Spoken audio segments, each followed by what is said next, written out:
I saw them live at a free show in a Pretty She Is a Good Girl Loves Jesus Loves Her Dog in America. 2-shirt bar in Stockholm with like 30 people in the audience. Absolute ball terror. My thoughts too. Looks like a child did this. Apparently one with a pecking order. Sure, but I'm talking about how believable such a thing would be.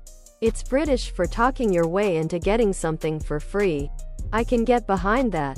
Pretty She Is a Good Girl Loves Jesus Loves Her Dog in America 2-shirt. Tank top, V-neck, sweatshirt, and hoodie. Hoodie, sweatshirt, tank top, V-neck. He was probably fired by his company for Pretty She Is a Good Girl Loves Jesus Loves Her Dog and America 2-shirts incompetence. Didn't work out for them. But other product.